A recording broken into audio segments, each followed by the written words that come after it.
nós falamos da rainha destronada. Nós imaginemos uma coisa muito mais modesta, muito mais comum. Comum na vida até dos senhores, a quem Nossa Senhora chamou para o nobilíssimo apostolado de recrutar novos guerreiros para a grande batalha do século XX, que é a batalha da contra-revolução para vencer a revolução.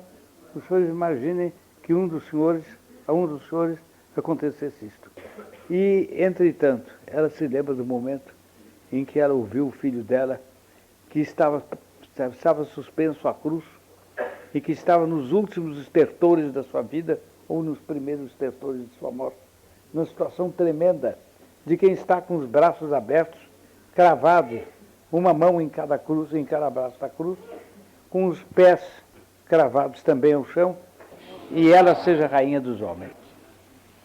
Os senhores podem imaginar, quando ela previa tudo isto, também no pé da cruz, e que ela vê nascer a Idade Média, e que ela vê nascer aqueles séculos de santidade que Leão XIII descreveu também, tão bem, naquele trecho que um dia desses recitaram, alegria no coração dela, satisfação no coração dela.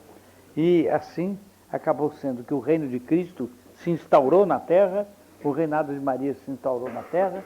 Maria, rainha do céu, Maria, rainha dos anjos, rainha dos santos, rainha de toda a criação, Maria começou a ser efetivamente rainha daquilo que era o ponto de batalha entre Deus e demônio. Ela penetrava no campo de batalha que faltava, que era a humanidade. E ali ela realizava a previsão. Ela esmagou a cabeça do serpente e ela se tornou a rainha daquela gente. Para o bem daquela gente ao longo de extensos, vastos e gloriosos séculos. Mas houve um determinado momento. Quando foi esse momento? Qual foi o pecado imenso que ocasionou esse momento? Como é que esse pecado se realizou? Quem realizou esse pecado? Foi o pecado de um? Foi o pecado de alguns? Foi o pecado de muitos? Como foi isto? A história conserva em segredo este ponto de um interesse capital. O fato concreto aqui, em determinado momento, começou outra degringolada. E em vários países da Europa nasceu o protestantismo.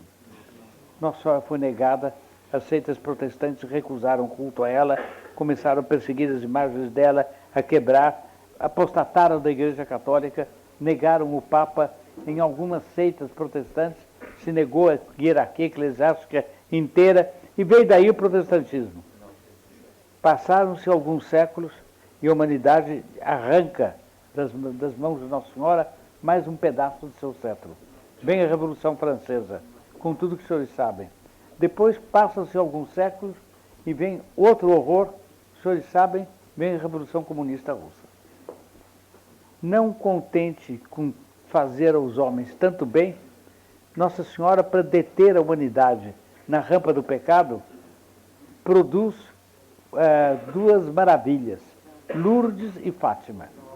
Em Lourdes, Nossa Senhora aparece a Santa Maria Bernadette Soubirous e anuncia que ela vai praticar curas, etc, etc.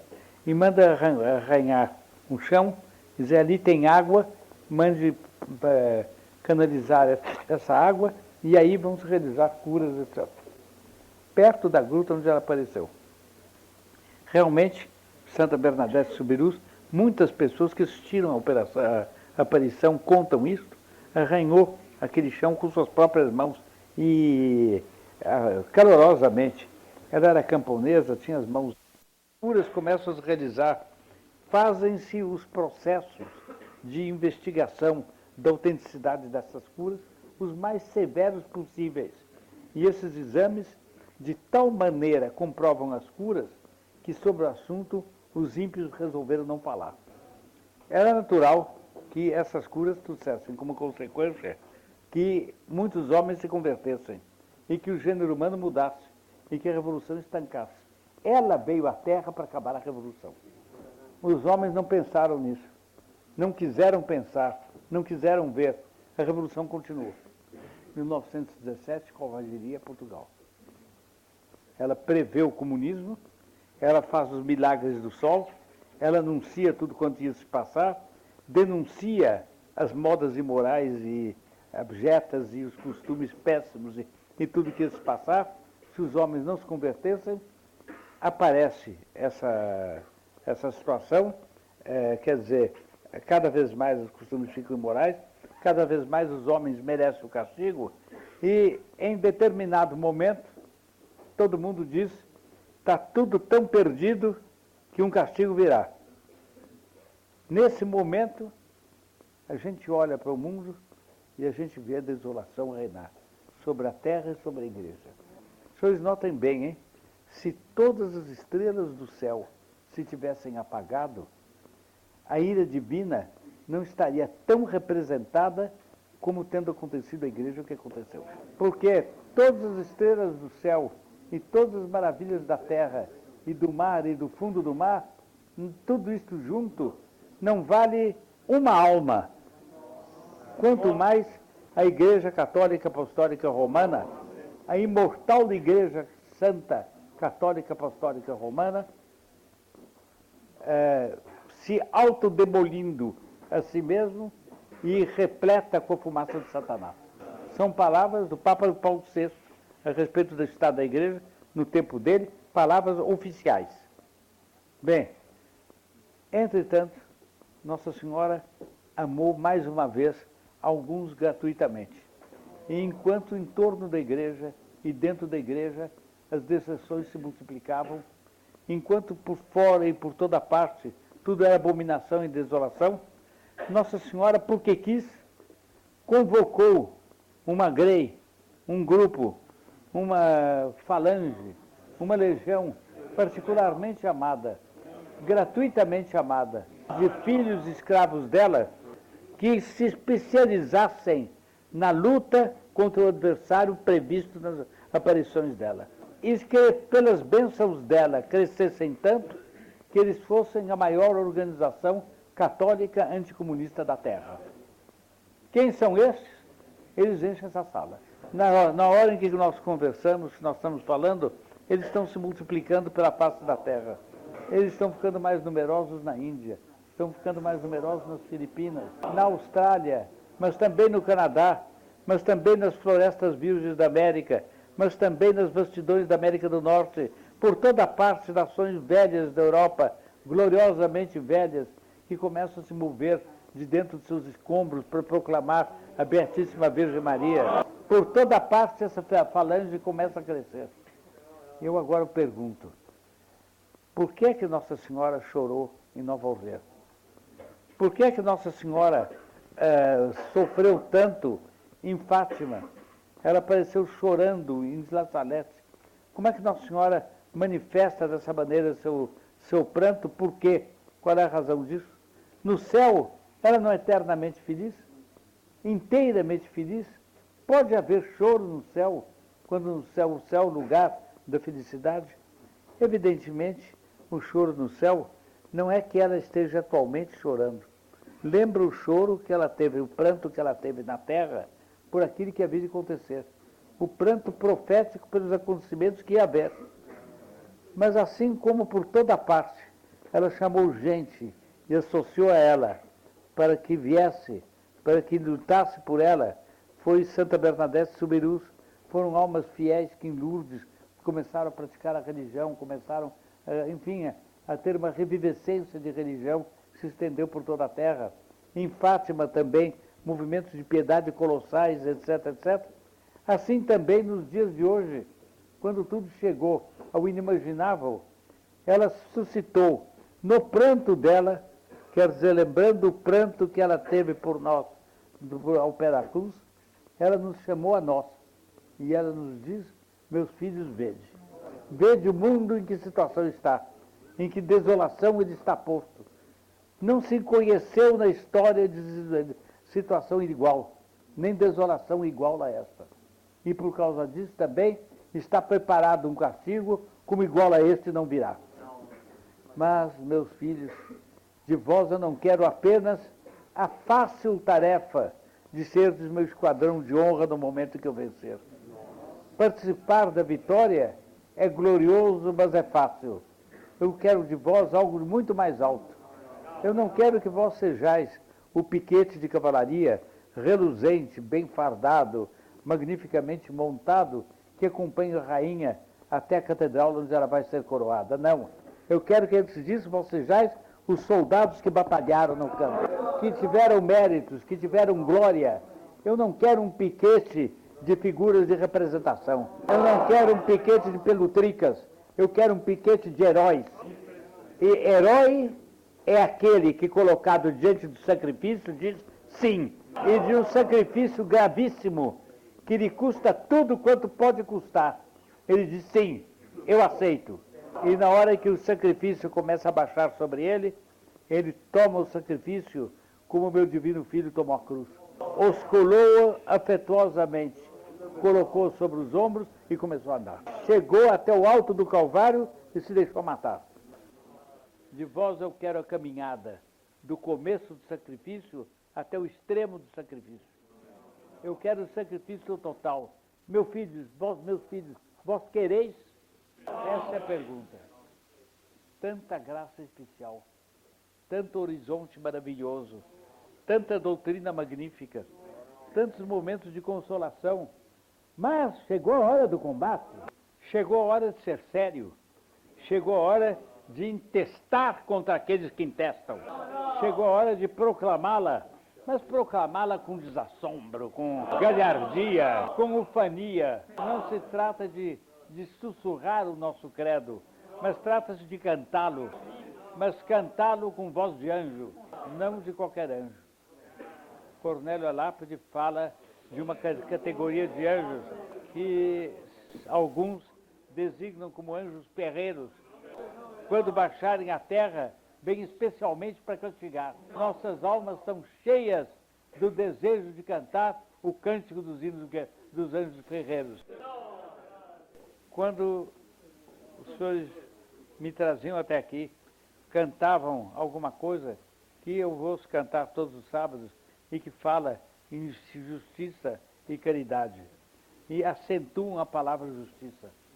E por mais linda que seja a palavra caridade, eu devo dizer, a palavra justiça me emociona mais.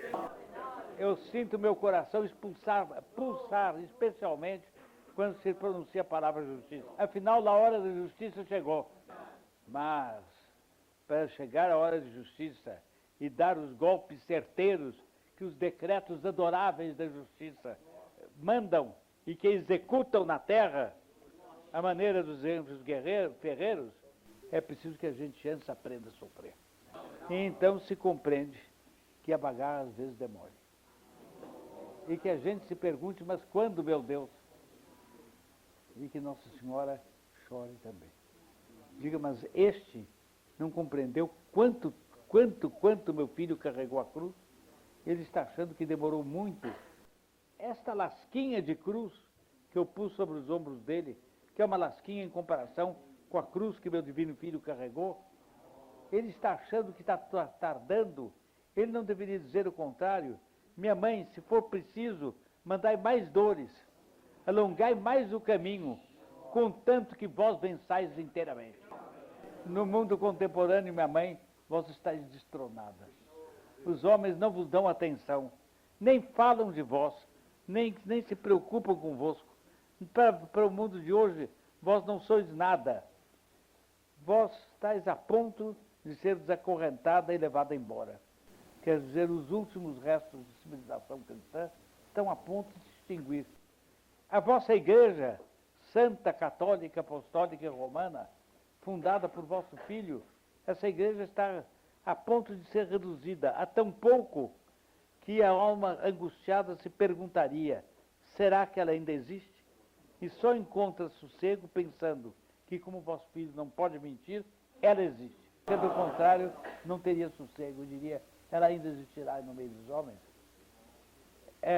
Nesta situação, vós chorais, ó minha mãe, como é razoável que vós choreis. Mas quando se pensa no quadro que foi delineado hoje à tarde da reunião de recortes, quando se pensa numa religião espúria e imunda, feita de pentecostalismo, de espiritismo, de macumba, de tudo junto, para substituir a religião do nosso Jesus Cristo no coração dos católicos e às vezes sobre os próprios altares onde a Santa Missa se celebrou, a alma fica indignada. E Nossa Senhora pergunta: meu filho, você é ousado? Você é corajoso? Você resolve lutar por mim? Eu estou sendo arrancada do trono. Lute mais do que nunca, mas comece por lutar dentro de você. Não tenha tanta preocupação pela revolução fora de você. Ela existe e você foi chamado para vencê-la. Mas para você vencê-la fora de você, tem que vencê-la dentro de você. Dentro de você, meu filho, eu corro o risco de ser destronado. Aquele rapaz de que eu, Plínio, falei há pouco, no começo da expulsão, esse rapaz pode ser qualquer um dos senhores. Pode ser qualquer ente humano vivo, em qualquer idade, de repente apostata. Pensem em Salomão, com todo esplendor, com toda a sua glória. A rainha de Sabá veio de longe, apenas para admirar a sua sabedoria. Ele foi o modelo dos homens e antes de pecar, ele foi a prefigura mais excelente do próprio nosso Senhor Jesus Cristo. Esse homem pecou e levou depois uma vida ignominiosa. Dentro de nós está a revolução. Dentro de nós está o demônio. A todo momento procurando conquistar terreno dentro de nós. E a nossa contra-revolução é uma lorota, se ela não for, antes de tudo, uma contra-revolução dentro de nós. Isso nós não podemos perder de vista em um instante de nossa vida. A nossa contra-revolução dentro de nós, esta é a nossa grande luta. Se nós esmagarmos o demônio dentro de nós, se nós formos inteiramente de Nossa Senhora e não fizermos dentro de nós nenhuma concessão, eu tomo a responsabilidade que os senhores vencerão. A rainha destronada voltará a seu trono. Se isso não acontecer, Nossa Senhora chamará outros. E os senhores assistirão de longe um triunfo que compreenderão. Procurarão no desfile dos heróis que fizeram o que os senhores não teriam tido a coragem de fazer, o seu lugar. Dirão: aquele lugar era o meu. Eu estou aqui, está um outro lá. Porque eu não correspondi. E agora estou eu no chão. O destronado fui eu. Ela está no alto do trono. Ela está brilhando. Eu estou aqui, rastejando pela terra. Por quê? Porque em um determinado momento, nessa luta interior, ele fraquejou. Ele não quis compreender que é fácil ser herói nas costas dos outros. O difícil é ser herói nas próprias costas. A gente fazia apostolado, tendo um amigo que carrega a cruz, a gente diz para ele: suba, meu caro, suba ao Calvário, deixe de se crucificar. Tá bem, olha aqui, eu vou lhe dar um conselho. Tal santo disse isto, no Evangelho está tal outra coisa, vamos rezar juntos. Mas eu, para mim, sapato largo, sombra e água fresca. Para você, a cruz, esse apostolado não rende nada. É preciso ser um apostolado em que a gente seja o primeiro a se sacrificar. Nas lamentações proféticas que há na Escritura a respeito da paixão de Nosso Senhor, a profecia toma, falando em nome de Nosso Senhor, diz: eu desci sozinho ao lagar para esmagar as uvas e não encontrei quem me ajudasse. A questão é que, naquele tempo, com meios de produção mecânica muito primitivos, para esmagar as uvas e produzir o vinho, o operário entrava numa tina grande de madeira e ele mesmo pisava as uvas, de maneira que elas se transformassem em vinho. Mas ele todo ficava vermelho do suco da uva que jorrava sobre ele. Era uma prefigura de Nosso Senhor, cujo sangue dulcíssimo podia ser comparado ao suco da uva, mas a ele que ficou coberto do seu próprio sangue. Mas ele disse, ao mesmo tempo: eu desci ao lagar para esmagar as uvas. Fiquei rubro do sangue da uva, mas não encontrei quem descesse comigo. Quer dizer, ele não encontrou quem carregasse a cruz com ele. Eu não sei se eu estou claro. E São Pio X, o grande santo do começo desse século, o grande Papa Santo que viveu até o começo da Primeira Guerra Mundial, ele costumava dizer isto: de gentibus non est vir mecum. Uma palavra da Escritura também, que ele aplicava a si mesmo. Dizia de todos, dentre todos os povos, não há um varão que esteja comigo. Bem, o que eu quero ardentemente é que diante de Nossa Senhora de Fátima, que chora, porque o filho dela está no lagarto, está esmagando as uvas, quer dizer, o grande perseguido, é o grande negado, é o grande desprezado, que está ameaçado agora do último golpe e do último lance, não se possa dizer que não houve um varão com ele. De todos os lados, os varões assim afluam, e esses varões sejamos nós. E entremos corajosamente na tina, e que enchamos-nos com o sangue dele e do nosso, gloriosamente misturados para nós. Não é o sangue do corpo, pode ser que seja, mas não é o sangue do corpo. É uma coisa que dói muito mais do que o sangue do corpo, é o sangue da alma.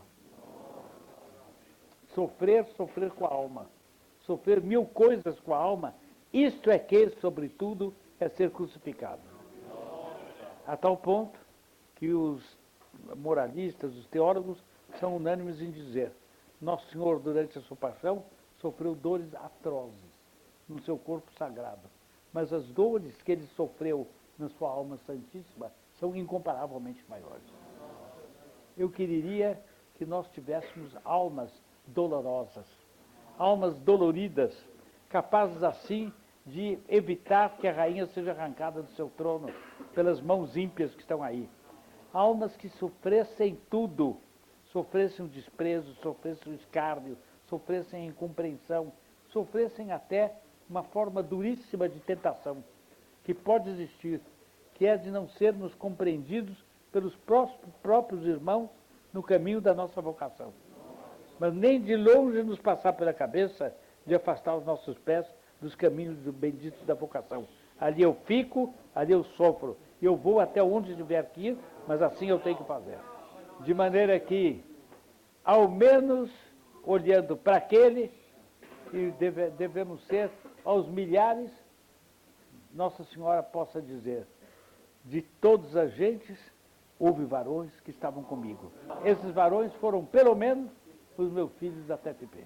Vós me pedisse uma palavra sobre isso, e a minha palavra, pelo calor do tema, se estendeu demais. Mas aí fica dito o assunto. O sofrimento vem daqui a pouco, para qualquer um de nós. Pode ser. Não basta nós aqui dizermos fenomenal, mas é dizer como Nosso Senhor fez com seus algozes.